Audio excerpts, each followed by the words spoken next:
Pull up a map of the United States, and the 50-state borders look almost too clean. Straight lines, tidy rectangles, rivers doing exactly what rivers are supposed to do. Zoom in, though, and that clean map starts to fall apart. In Delaware, there's a jagged little circle carved into the mid-Atlantic that doesn't follow a single river or ridgeline. In Iowa, there's a piece of the state still legally attached hundreds of miles away, sitting stranded on entirely the wrong side of a river that isn't even there anymore. Up in Minnesota, there's a dot above the 49th parallel that satellite maps show as unmistakably American soil, connected to the rest of the country by exactly 0 roads. And down in Missouri, there's a rectangular chunk punched straight into Arkansas that has no business being there at all. None of these are typos. Every one of them is a real currently active state line, drawn at some point by an explorer who got lost, a surveyor who made a mistake nobody corrected, or a politician who traded away a river, a town, or a mountain range without asking anyone who actually lived there. Today, we're tracing 25 state borders on the map that still make absolutely no sense, and there's a good chance one of them is closer to you than you think. Let's get into it. Number 25, Point Roberts, Washington. This is a 5-square-mile piece of the United States dangling off the very bottom tip of a Canadian peninsula, cut off from the rest of Washington state entirely by water, sitting closer to Vancouver than to any American city of comparable size. To drive there from anywhere else in the US, you have to leave the country, cross into Canada, drive through British Columbia, and cross back into the United States a second time, passing through 2 separate international border checkpoints just to reach a town that's still technically American soil.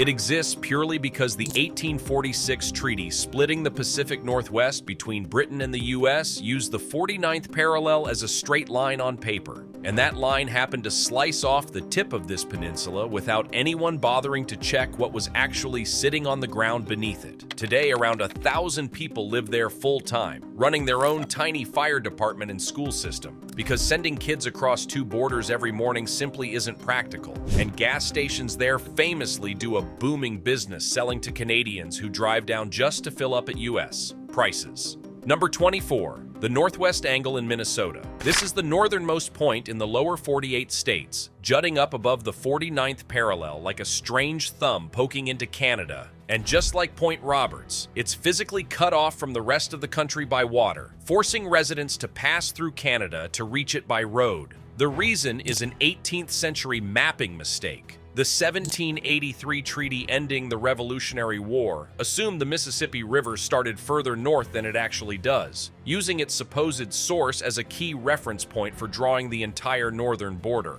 By the time surveyors figured out the error decades later, the borders had already been legally fixed in place through earlier treaties, and nobody was willing to reopen the whole boundary just to fix one confusing peninsula. Fewer than 200 people live there today, and local legend says residents have occasionally proposed seceding to Canada just to make daily errands less complicated, since the nearest full-service hospital and even the nearest paved road connecting back to the rest of Minnesota without crossing an international border both sit inside Canadian territory. Number 23, the Kentucky Bend, sometimes called the New Madrid Bend.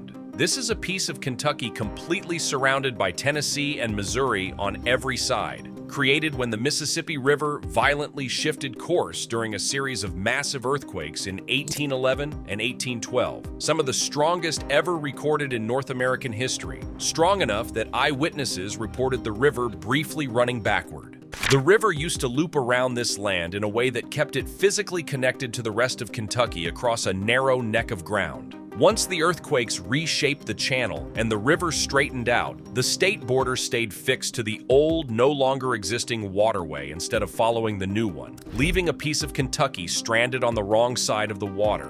Fewer than 20 people live there today, and the only road in or out runs straight through Tennessee first, meaning a Kentucky resident there technically has to briefly become a visitor to a neighboring state just to reach their own county courthouse.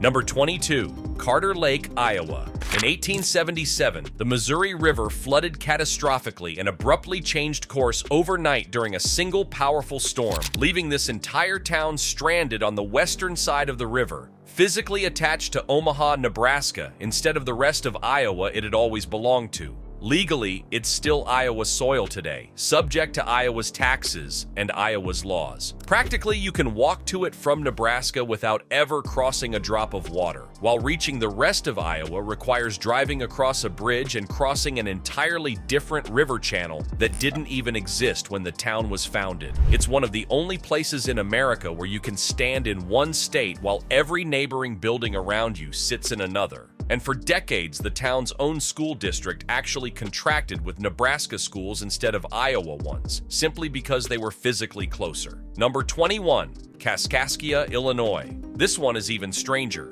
It's a tiny piece of Illinois located entirely on the western side of the Mississippi River, completely surrounded by Missouri on every side, the result of the river shifting its channel again in 1881. Essentially swallowing the old channel overnight and cutting the town off from the rest of its own state. At its peak in the early 1800s, this exact spot was actually the capital of the Illinois Territory, a bustling river port with thousands of residents. Repeated flooding and the river's shifting course wiped most of it away over the following century, and today its population is small enough to count on two hands, reachable only by a single road that has to pass through Missouri first before technically crossing back into Illinois territory, making it arguably the most isolated piece of Illinois in existence despite being over 300 miles from the state's nearest true border. Number 20, the Four Corners Monument. It's the only spot in the entire country where 4 states, Arizona, Utah, Colorado, and New Mexico, meet at a single point, and generations of tourists have contorted themselves to take photos standing on all 4 states at once. Except modern GPS surveys have confirmed the original 1868 monument marker is off by roughly a couple hundred feet from where the actual legally described borders were intended to meet on paper. The monument has been treated as the official boundary anyway since 1925. When officials decided it was easier to legally redefine the border around the existing marker than to move it. That means the Four Corners, every tourist photographs while sprawled across 4 states at once, isn't technically where the states actually meet at all, and correcting it now would require redrawing 4 separate state constitutions just to fix a monument nobody actually wants moved. Number 19. Delaware's northern border. Every other state line in the country is drawn with straight lines or rivers. Delaware's northern border with Pennsylvania is a nearly perfect circle, a 12-mile radius arcing out from the courthouse dome in New Castle, based on a 1682 charter granted to William Penn. It's the only circular border between 2 states anywhere in the United States, and the reason is almost embarrassingly simple. Penn wanted a clearly defined radius of protection surrounding his colony's most important settlement, so surveyors were sent out to physically walk that 12-mile arc and mark it with stone monuments, creating a boundary shape that exists absolutely nowhere else on the American map,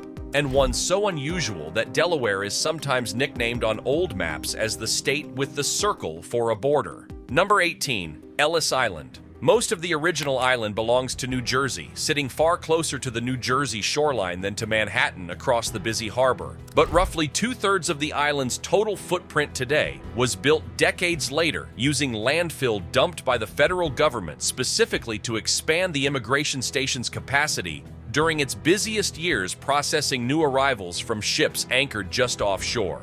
In 1998, the Supreme Court ruled that all of that added landfill legally belongs to New Jersey, while only the original, much smaller natural island remains part of New York. Walk across Ellis Island's museum floor today, and you're crossing an active Supreme Court-confirmed state line without a single sign anywhere on the property telling you it's there, meaning the building that processed roughly 12 million immigrants into America technically straddles 2 different states at once. Number 17, the Georgia-Tennessee border. In 1818, a surveyor named James Camac was hired to draw this line exactly on the 35th parallel, using the crude astronomical instruments available at the time to fix the state boundary permanently. He missed it by roughly a mile, pushing the entire border south of where it should have legally landed.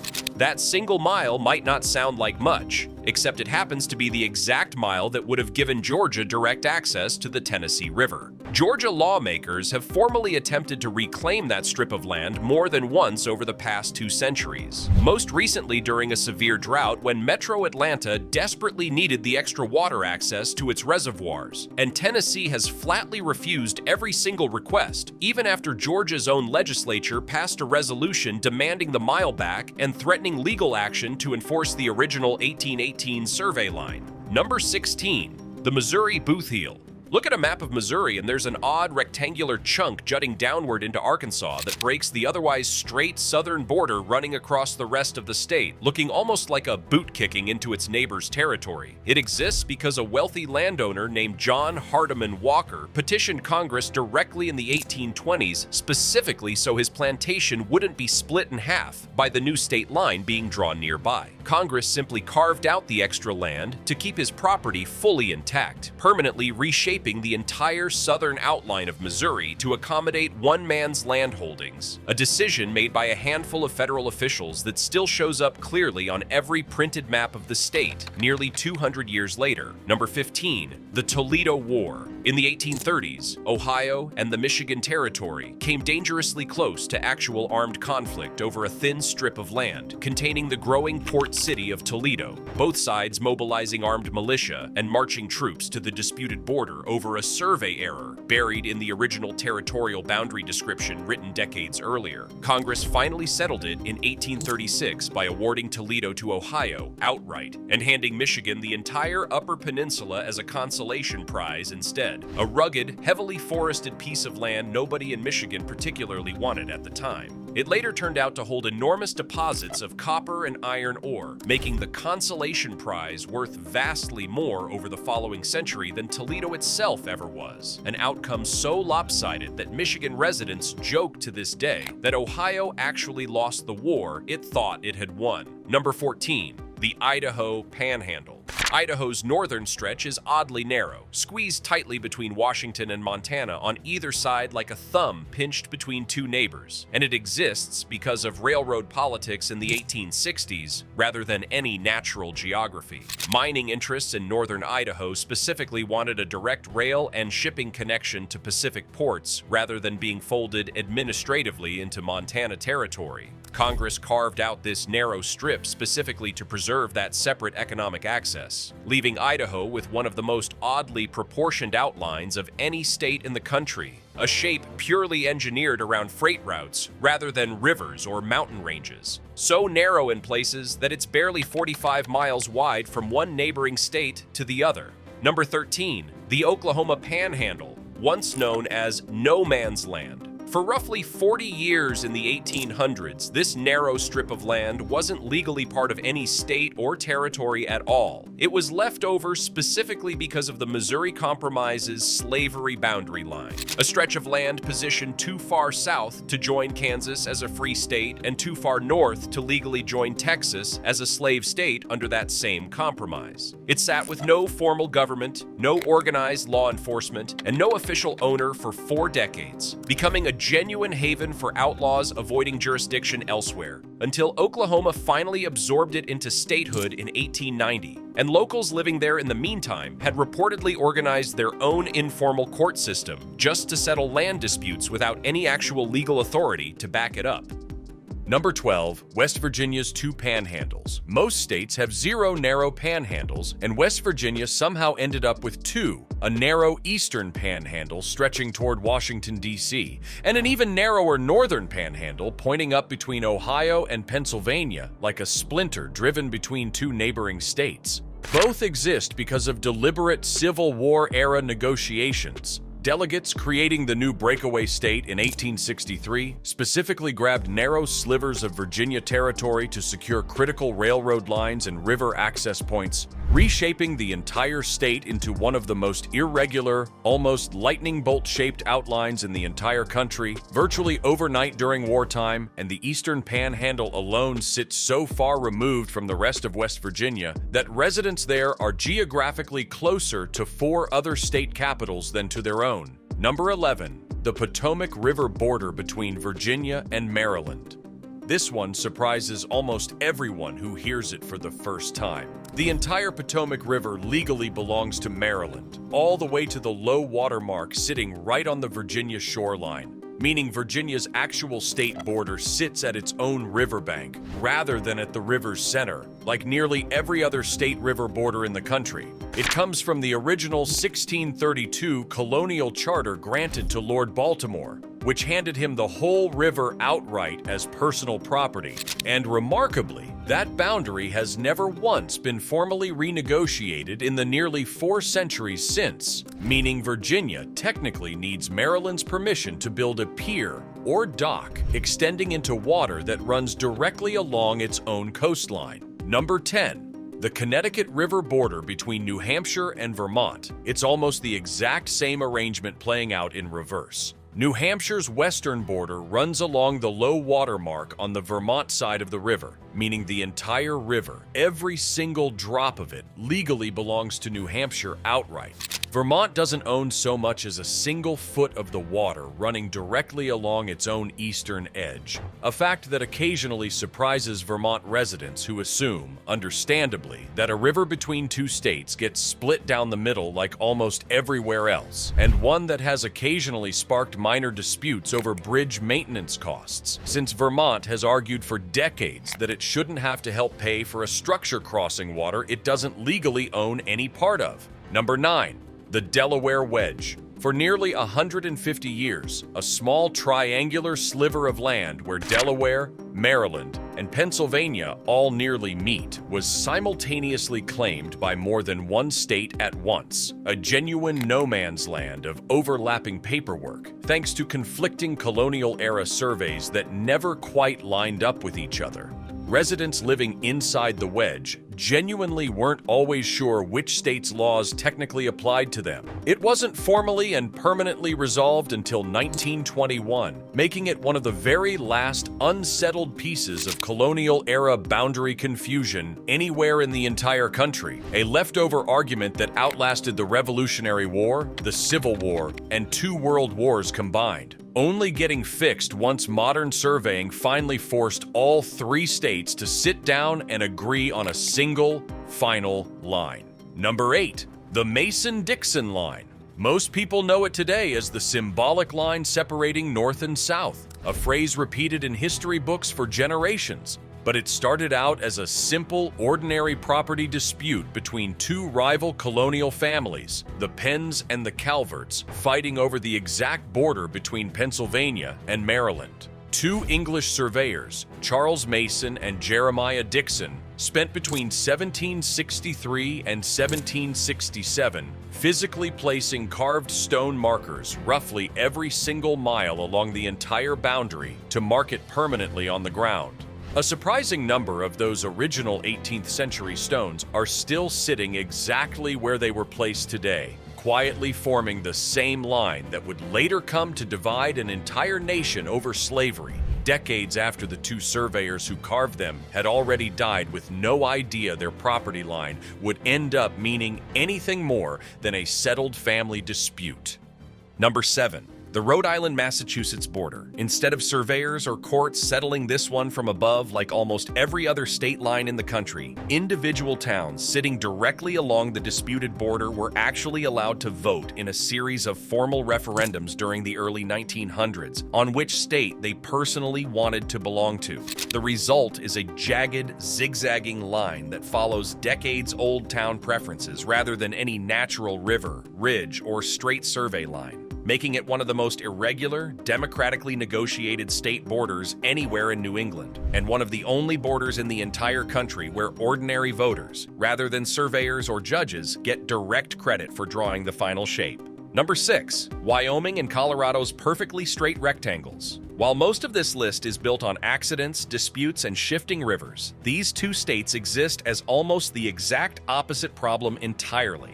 Congress drew both of them using nothing but clean lines of latitude and longitude on a desk map, with essentially zero regard for rivers, mountain ranges, or which communities already existed where. The result is 2 of the only states in the country with borders that ignore real geography completely. Which sounds simple enough until you remember that a perfectly straight line drawn on paper still has to cross actual mountain ranges, canyons, and river valleys once it's applied to the real ground beneath it, occasionally splitting single ranches, ranger stations, and even a handful of small communities cleanly in half without regard for who was already living there when the lines were drawn. Number 5. Georgia's western border and the Yazoo land fraud. Georgia used to legally claim territory stretching almost all the way to the Mississippi River, an area covering most of present-day Alabama and Mississippi, until a massive bribery scandal in 1795 saw a majority of the state's own legislators secretly bribed to sell tens of millions of acres to private land speculators for pennies an acre. The scandal became so severe and so publicly humiliating that Georgia was forced to formally surrender its entire western land claim to the federal government just a few years later, permanently shrinking the state down to roughly its current, much smaller shape and erasing what would have been one of the largest states in the country. A piece of American political history so notorious it's still taught in law schools today as one of the first major corruption cases the young country ever prosecuted. Number 4. The California-Nevada border. Instead of one clean line, this border zigzags through more than 20 separate distinct segments, a patchwork mix of straight survey lines and lake boundaries stitched together from multiple separate surveying expeditions conducted decades apart, several of which were later proven to be measurably inaccurate. Lake Tahoe itself gets split almost directly down the middle between the two states, and even today, the exact underwater line running through the lakebed isn't something either state's official surveyors fully agree on down to the foot, meaning a boat anchored in the wrong part of the lake could technically owe gambling or fishing regulations to a state its passengers never actually set foot in. Number 3. The Texas-Oklahoma border along the Red River. For most of the 20th century, nobody was entirely certain exactly where this border actually sat, and the reason wasn't stubbornness or old surveys, it was oil money.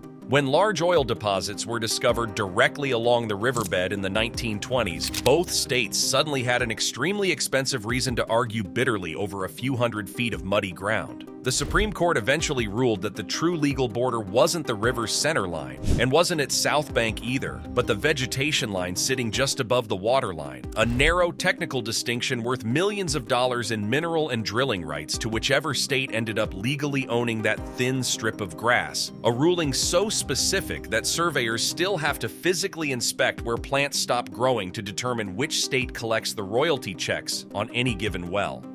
Number 2. The river-shifted exclaves scattered along the Tennessee-Arkansas-Mississippi border.